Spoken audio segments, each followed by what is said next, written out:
Boaz என்கிற மனிதன் இஸ்ரவேலன், Bethlehem ஊரை சேர்ந்தவர், ஒரு மிகுந்த ஆஸ்திக்காரன், ஜமீன்தார். அந்த மனிதனுடைய வயல் நிலத்தை குறித்து ரூத்தின் புஸ்தகத்தில் விரிவாக எழுதப்பட்டிருக்கிறது.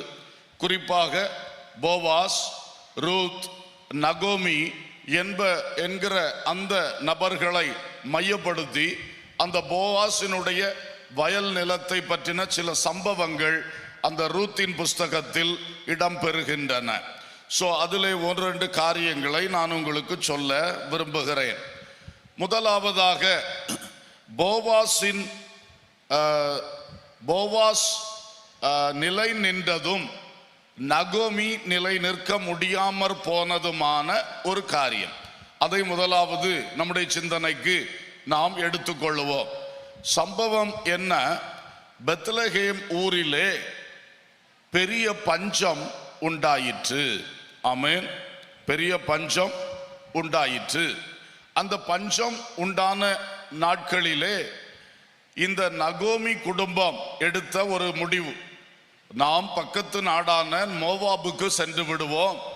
குடும்பமாக தேவன் ஆபிரகாமுக்கு வாக்கு பண்ணி யாக்கோபின் பிள்ளைகளாகிய இஸ்ரவேலர்களுக்கு வழங்கின அந்த தேவனுடைய வாக்குத்தத்த பூமி, அதிலே பெத்லகேம் பட்டணம், அந்த வாக்குத்தத்த பூமியை விட்டு, பெத்லகேம் என்பது அப்பத்தின் வீடு என்று பொருள்படக்கூடிய பட்டணம், அந்த அப்பத்தின் வீடிலே பஞ்சம் வந்து விட்டபடியால் நாம் இப்பொழுது மோவாபில் செழிப்பு உண்டென்று கேள்விப்படுகிறோம், மோவாபுக்கு சென்று விடுவோம் என்று அவர்கள் குடும்பமாக இஸ்ரவேலின் காணியாட்சியை விட்டு விலகி பெத்லகேம் என்கிற தங்களுடைய பட்டணத்தை விட்டு, தாவீதின் பட்டணத்தை விட்டு, இயேசு கிறிஸ்து பிறந்த பட்டணம், அவர்களுடைய காலத்துக்கு பிறகு இயேசு பிறந்தார்.